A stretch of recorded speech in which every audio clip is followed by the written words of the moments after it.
Right ఇక breaking updates చూసుకున్నట్లయితే పశ్చిమాసియాలో ఉద్రిక్తతల నేపథ్యంలో దుబాయ్లో చిక్కుకుపోయిన భారత స్టార్ షటర్లు పివి సింధు ఎట్టకేలకు భారత్ చేరుకున్నారు. బెంగళూరు ఎయిర్పోర్ట్లో దిగారు. ఇక ఈ విషయాన్ని సింధు ఎక్స్లో అయితే వెల్లడించారు. సురక్షితంగా బెంగళూరుకు చేరుకున్న గడిచిన కొన్ని రోజులు అత్యంత అనిశ్చిత పరిస్థితులు ఎదుర్కొన్న ఎట్టకేలకు ఇంటికి చేరుకోగానే అని ఆమె రాసుకొచ్చారు. ఇక ఈ క్లిష్ట సమయంలో మమ్మల్ని సురక్షితంగా చూసుకోవడం కోసం దుబాయ్ అధికారులు, ఎయిర్పోర్టు సిబ్బంది, ఇమిగ్రేషన్ అధికారులు అందించిన సేవలను మాటల్లో చెప్పలేనన్నారు. వారందరికీ హృదయపూర్వక కృతజ్ఞతలు తెలియజేస్తున్నా. ఇక ప్రస్తుతం విశ్రాంతి తీసుకోవాలనుకుంటున్నా అని రీసెట్ అయ్యాక నా భవిష్యత్తు ప్రణాళికల గురించి ఆలోచిస్తా అని సింధు తన పోస్టులో రాసుకొచ్చారు. ఆంధ్రప్రదేశ్లో సంచలనం సృష్టించిన మద్యం కుంభకోణం కేసులో పరిణామం చోటు చేసుకుంది.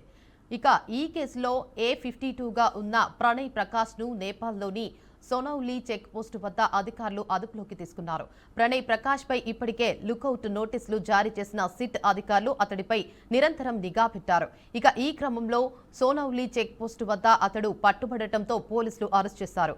అనంతరం నిందితుడిని నేపాల్లోని మహారాజ్ గంజ్ కోర్టులో హాజరుపరిచి ట్రాన్సిట్ వారెంట్ తీసుకుని విజయవాడకు తరలిస్తున్నారు. ఇక ప్రణయ్ ప్రకాష్ అరెస్టుతో ఈ లిక్కర్ స్కామ్ కేసులో ఇప్పటి వరకు అరెస్ట్ అయిన వారి సంఖ్య 17కు చేరింది. ఇక మద్యం టెండర్లు, లైసెన్సుల మంజూరులో జరిగిన అవకతవకలపై అతన్ని విచారిస్తే మరిన్ని కీలక విషయాలు వెలుగులోకి వచ్చే అవకాశం ఉందని సిట్ అధికారులు భావిస్తున్నారు. కాగా వైసీపీ ప్రభుత్వం హయాంలో మద్యం పాలసీలో భారీ అవినీతి జరిగిందన్న ఆరోపణలపై ప్రస్తుతం ప్రభుత్వం సిట్ విచారణకు ఆదేశించింది.